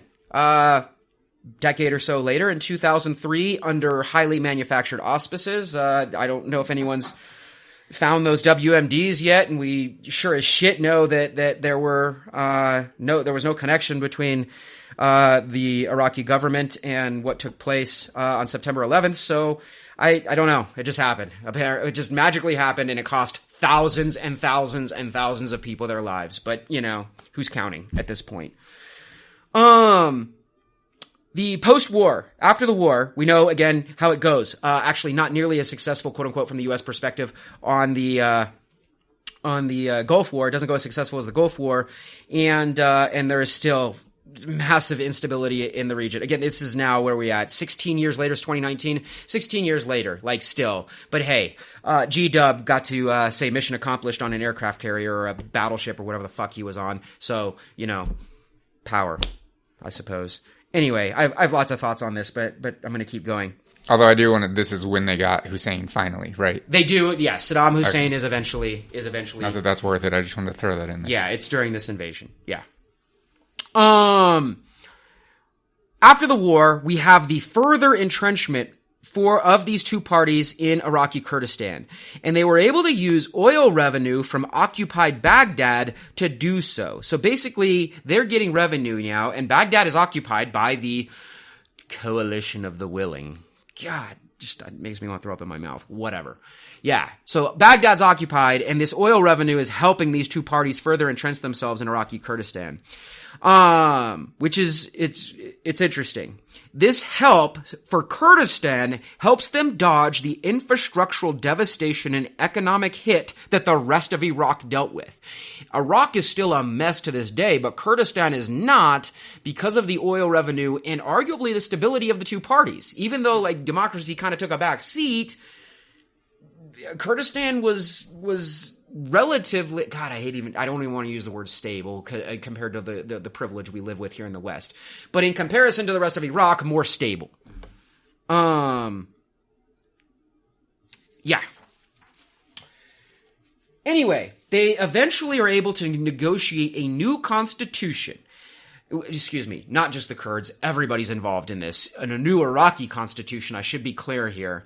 Again, a lot of this is brokered by the United States and the other Western allies that decided to get involved. This new constitution with a new government firmly recognizes regional autonomy by the deft maneuvering between, of course, the Sunni and Shia Arab blocs. What I mean by that is basically that the main point of contention in Iraq after the United States invasion and subsequent destabilization of the country was between the Sunni and Shia rifts. And the United States, and again, other Western powers, and of course, other Eastern powers, Iran definitely has an involvement here, are jockeying for position, again, based on these religious sectarian lines, Sunni, Shia in this case. And so the Kurds are able to maneuver both of those sides and negotiate a new constitution. I may be arguing that their stability might represent stability that could be spread throughout Iraq during this time. That did not happen, but maybe. And so a new government is recognized. So we now have what is this, our fourth acronym? The Kurdistani Regional Government, the KRG, is established after the invasion. And the PUK leader, Talabani, becomes the president of Iraq itself in 2005. So the Kurds are making great headway. For the Kurdistani cause, the U.S. invasion was again an opportunity, and they seized the day. Now it goes really horribly for all the other Iraqis. I will not necessarily try and polish this turd that this invasion in 2003 has a silver lining, I suppose, unless you're a Kurd. But at what cost? I don't know. After 2005, electoral politics replaced armed conflict in Iraqi Kurdistan, both internally and in the national government. Barzani is still doing his thing and won back-to-back elections as the regional president. So at one point in time, you have Barzani of KDP in charge of Kurdistan, the Kurdistani regional government, and Talabani as the Iraqi president. So things are going really well at that point in time for the Kurds. So pause for a second. So with the new constitution and now Talabani as the leader, the president, do they formally recognize the autonomy of the Kurdish region? It has a Kurdistani regional government, but everybody on the outside, and this is where I'm going with this, to include the United States, the other Western allies, Russia, Turkey, Iran, do not want to get on board with saying there is a Kurdistan. Everyone wants to stop short of nation state. But internally in Iraq, do they recognize this region as, it has its own government at this point, right? Yes, it is operating relatively autonomously. Okay. And I say relatively because there are different people meddling from outside. The Iraqi government's not meddling all as much because Talabani is running the show at least for a little bit. He's not the first president. Why am I blanking his name? Maliki? Regardless, it doesn't matter. But there are people with interests that are operating from the outside. So I wouldn't say 100% autonomy, but none of our examples will ever be 100% autonomous. Parliament during Barzani's regime also added 2 more bonus years to his terms, which is interesting how popular he had become, again, as this former leader of the Peshmergas. And then a new party formed in opposition to the KRG, Goran, which basically translates into English as change. A new party forms during this time period, which is interesting because why would this party form when they were achieving so much more success than they had? But they do. They form an opposition to the Kurdistani regional government. And it's years of 2-party nepotism and corruption, to use their words. That's the issue they see. It leads to, in Iraqi Kurdistan, numerous protests, demonstrations, and it actually even led to a legalist crackdown in the 2000s by the KRG. So the KRG becomes oppressive on other Kurds that are questioning its leadership. Discontent grew in the region through 2013. Even accusations of rigged elections, voter intimidation, and propaganda keep the KDP and PUK power hegemony alive regionally and nationally. So there's discontent. Even in this quote-unquote autonomous region that has achieved more than any Kurdistani region had achieved in the better part of a couple of centuries, there's still discontent. I don't know what that says. What do you think? We could argue that that's just until they have full autonomy, then that's going to be the case. One would assume, you know. But even in autonomy, you have these two entrenched parties in their leadership. Like, I've been talking about Barzani now since, like, whatever, like the 50s. Like, I mean, yeah, but maybe that's probably the problem that they see. You know what I mean? Like, would that? So let's get off track for 1 second. What does this mean for stateless society projects? Like, that's where we want to make the connections. These examples are cool, and I can go on and on about history. But like, is this a danger zone for stateless societies that they need to be wary of? I mean, it's kind of weird because their leadership had survived so many different periods where, like, in the beginning, it wasn't democratic at all. He was just a charismatic whatever that created this party. Then it was democratic. Then the democracy was put on hold. Then it was back. So, like, it's weird to think about. Yeah, I don't know. Yeah. So if you're an opposition party, you're thinking, like, I mean, let's be blunt. Democracy sounds great, but if a party stays in power for an incredibly long time, you're going to start seeing opposition, regardless of whether or not they're democratically elected. And who knows how, like, real democracy this actually is. You know what I mean? Yeah, I mean, that's what they were being accused of. Again, rigged elections, voter intimidation, et cetera, et cetera, et cetera. It's interesting to note that Barzani, in charge of the regional government, and Talabani, at least briefly in charge of the Iraqi government, differ on the international allies where they got their support, which shows, again, the difference in the parties, the KDP and the PUK. So, to give you an example, Barzani had briefly aligned himself with Turkey, which is super weird because he had kept finding himself in, like, the Soviet Union, well, not him, but in, like, Iran and stuff like that. And Talabani ends up aligning himself with Iran, Syria, and who we're going to be talking about, the PKK. So the Kurdistani Workers' Party, again, they get their entire own section here. So I'm not gonna fill in on that, but I definitely will be coming back to them. Talabani, however, had a stroke in 2012, and that kind of removes him from the scene. And then some Goran members, again, that's that opposition party called Change, they end up getting some members elected into offices, and tensions cool briefly. So who gets elected president? Someone from... after Talabani in Iraq? I actually do not know. Someone from the PUK? No, it's no longer a Kurd. Oh, got it. Yeah. Okay. The KRG crackdown did, again, garner the attention of Amnesty International for perpetual crackdowns of their critics. So Amnesty International, funny, came in to protect the Kurds back during the gassing campaigns under Saddam Hussein. Now also they're trying to prevent the KRG from performing crackdowns against its own people. Now, no one's accusing the KRG of using mustard gas or anything along those lines. Just, again, violent intimidation tactics against opposition parties. And Amnesty International is watching, so it's interesting to note. And the KRG is full of and being led by the KDP. And PUK, about 50-50. Oh, okay. Yeah. Economically, the KRG and important party actors have struggled mightily over these recent years with transparency. Though there's no doubt that the region is doing quote-unquote well. I mean, economically it is on the rise, it is stable, it's avoided the sectarian violence that the rest of Iraq has had to deal with. There are numerous theories as to why. Some argue oil is not enough to create this stability. Some argue that there is an illicit drug trafficking situation going on through Kurdistan. Of course, various opiates, right? That would be coming in from the neighboring countries. That should be no surprise to any of the listeners. But again, I am not willing to take a stand on it. The sources on this are murky at best. Are, like, drugs involved in the stability and creating this economic quote-unquote boon in the Kurdistani region? I don't know.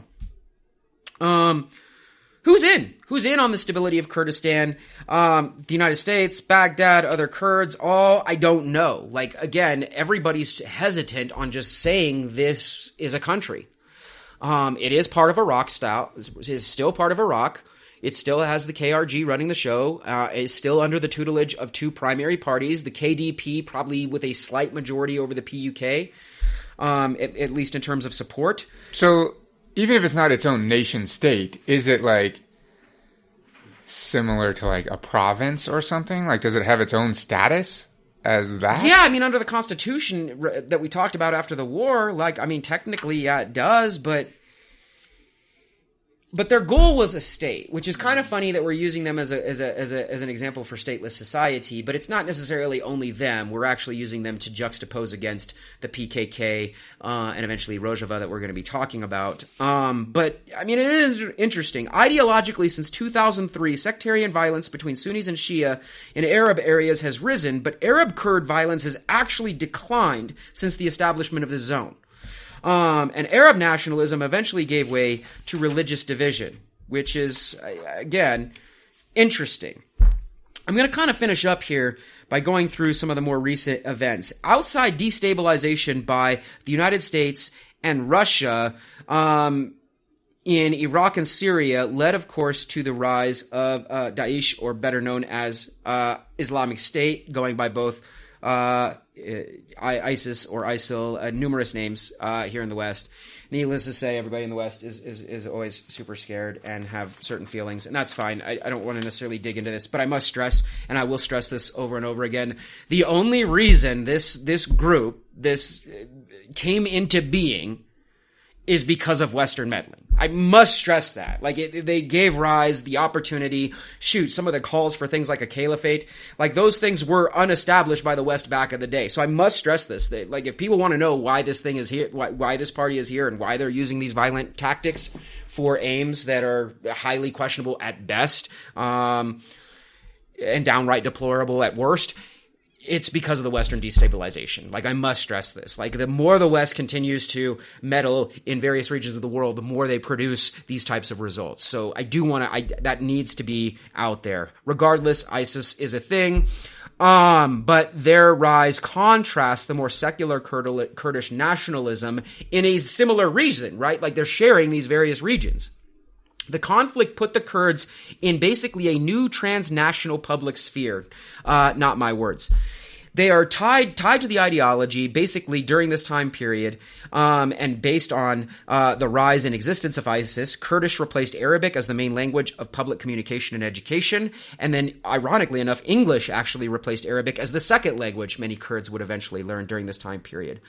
Also, it's interesting that the romanticized traditional nationalist narratives of guerrilla struggle and martyrdom against the Husseins has actually not carried over amid their current war with the Islamic State. That is super interesting to me, that the Peshmergas and the guerrilla warfare were such like a rallying point against the Iraqis, and eventually, of course, when we get to the PKK, against the Turks and stuff like that. But they're not using the same iconography against ISIS. And I guess I didn't lay that out clearly. The rise of ISIS meant that the Kurds would also be forced to fight ISIS. I should just flat out have said that. I guess I just assumed, but yeah. Islamic State eventually also used the political discord between Barzani, Maliki, which was the Iraqi president at first, to seize the city of Fallujah, and then they surprised the world by actually winning and seizing Mosul in January of 2014, which is what really got the world's attention, is when ISIS actually seized Mosul. And so the KRG Peshmergas used this opportunity to take the oil-rich Kirkuk region. And they had this like interesting like mantra that they would use to motivate themselves to take Kirkuk, which is Kirkuk Kudsi Kurdistan, which is basically Kirkuk is Kurdistan's Jerusalem. So they basically use this mantra to argue that the Kurds needed to take this, or the Kurds needed to take the Kirkuk. Yeah, I can't even speak. Too much K. The Kirkuk region because of its historical relevance to the people. That's why the Jerusalem thing is in there. Although I want to stress, like, it's not just the people in the area, it's humanity overall, right? And what do you mean?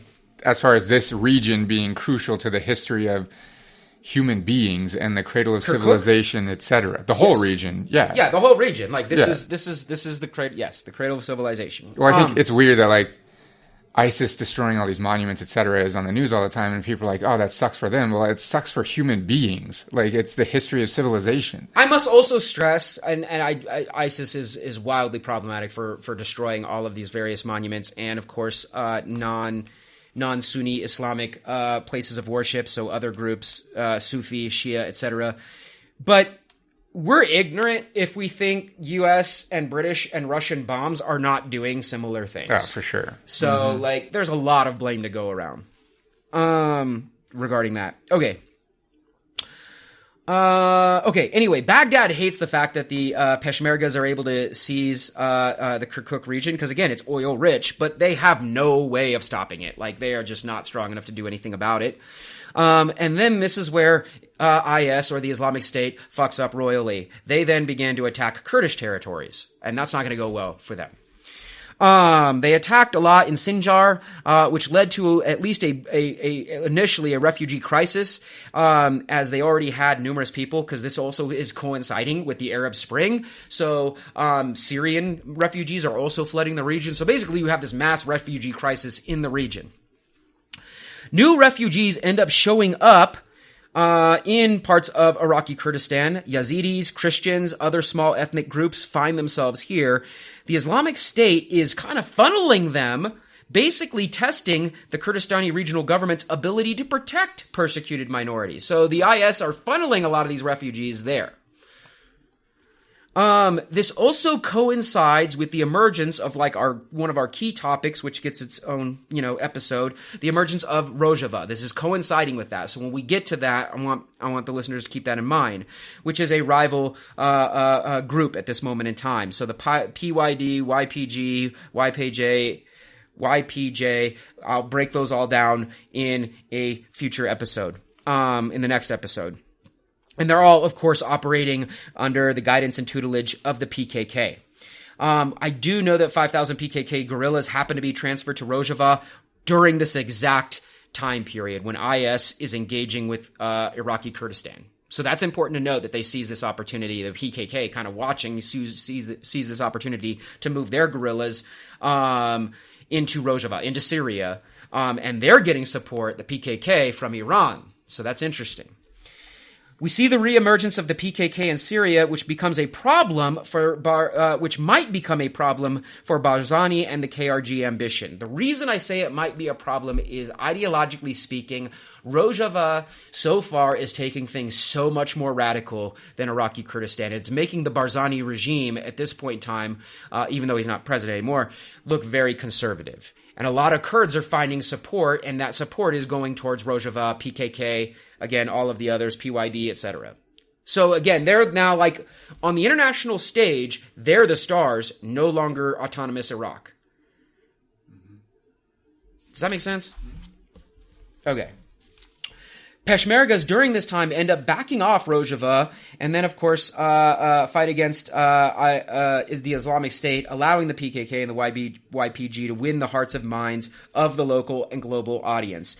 That's so huge. When the Peshmergas back off, at first, they're like the heroes fighting the Islamic State. Now it's the PKK fighting the Islamic State, and even though they cross paths, they are two different groups. Why didn't they join forces against ISIS?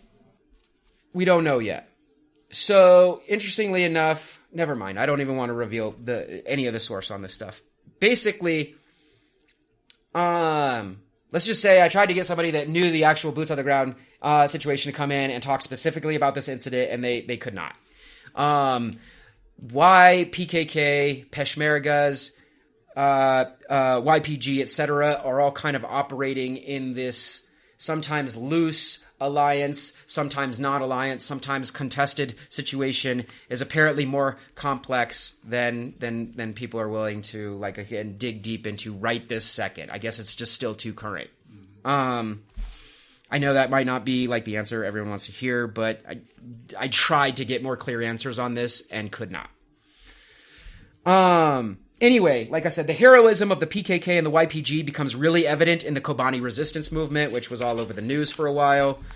And it's at this point in time we see a new cult of personality competition break out between Barzani and a person we're going to spend a lot of the next episode talking about, Abdullah Öcalan. And again, they're all a hot topic, but I must stress that Rojava becomes the hotter topic, and Iraqi Kurdistan, again, is taking a back seat. Maybe it's old news, maybe they're not radical enough. But it's important. The good news for the KRG on Barzani is the Peshmergas do work hard with the Iraqi government to eventually retake Mosul and firmly put the Islamic State on the run as of 2016. The operation they launched is called We Are Coming, Nineveh. In 2017, an independence referendum, and this is the most recent news. Well, it's not the most recent news, it's 2017, but real big news. The referendum ends with 93 to 94% of people in the KRG in favor of secession from Iraq and a autonomous country. That referendum, again, was in 2017. I mean, is this like Brexit or is this like legit 93%? Well, that is debatable. Like, again, they've been accused by, like, Goran of, like, rigged elections and so on and so forth. The PUK does refuse. So the PUK has become a minority party at this point in time in the KRG. Countless international actors, basically everybody, refuses to recognize the 2017 independence referendum. The Iraqi government had invaded. They retook the Kirkuk region with no support from the United States or other Kurdish allies coming to help them out. And it's during this time, after this 2017 independence referendum and the successive breaking of ties with the United States and then the allowance of the Iraqi government invasion, that Barzani has officially stepped down as the president, and the referendum has put on, even in the KRG, what is called a freeze. It's on hold. And that is Iraqi Kurdistan in a nutshell. What are your thoughts? So much information. Like I said, I know, like it was like a kind of information. I'm actually sad about it now. It might have been information overkill, but no, I think it was great. Like I said, I didn't know any of the history of like this region and these people for sure. So I think that was awesome. It's interesting to tie it all together of like, you know, the Iraqi invasion and the Kurds' role there and bring it up to modern day and the current status of Kurds in Iraq, etc. Yeah, I think it was great. So as far as like, as we kind of close this one out, I think at this point we can't tack on PKK and stuff like that. What are your thoughts regarding like this example for stateless society? I mean, it just doesn't qualify with all of our like rigorous boxes and check marks. And again, preview PKK, Rojava, they might qualify a little bit better, but there was success here, and there were certain successes. I mean, as far as like, yeah, true, they don't have internationally recognized autonomy, but as far as, you know, carving out their own space, getting their own government within their own country, like, yeah, for sure they were successful here. And, you know, I mean, we're completely naive if we think that every single person in every geographical area with every single ethnicity and religion and et cetera, in history is going to be able to carve out their own stateless society. That's obviously very naive. We should probably just be celebrating the fact that they have some kind of autonomy after this long and rich history of oppression, etc., from various different actors across the globe throughout time. So, what about like all the accusations now of like corruption and heavy-handedness against opposition parties? Like, I mean, is that just becoming too ideological purist, or stateless societies like susceptible to that? Yeah, I mean, I don't know. I guess I don't know enough about the legitimacy of their claims, but I'm sure there probably is some of that. You know what I mean? You could argue that maybe perhaps it was ripe for opposition parties because they established a state. You know what I mean? Like, yeah, I don't know. There's still like a lot to unpack here, but we're not going to unpack it all right now, because again, part of this is going to be a comparison, if not juxtaposition, Iraqi Kurdistan, the PKK, which is the Kurdistani Workers' Party out of Turkey, and of course Rojava. We're looking at all three of these these three different manifestations of attempts at Kurdish autonomy, and they obviously all overlap, right? Like the region is there, they all overlap, and we want to again see this juxtaposition. And again, it's not really a spoiler. We're definitely looking at Rojava. The final one we're going to talk about is perhaps the most inspirational. So with that, we'll probably close out this episode and then kick off the new one by looking specifically at the Kurdish situation in Turkey and the rise of the Kurdistani the Kurdistani Workers' Party. So with that, I'm Jared Benson. I'm Nick Lee. And we'll see you on the next one. Remember, you can check us out at revolutionandideology.com. We're on Twitter at RevAndIdeology. We are now on iTunes, I'm happy to report. So if you have iTunes on your computer, you don't need an iPhone or a Mac. It can be on any computer. If you have iTunes, find us on there. Give us a rating and write us a review. That'll help us climb in the rankings and garner more support for what we are trying to do. So we will talk to you next time, where we'll be dissecting PKK. See ya.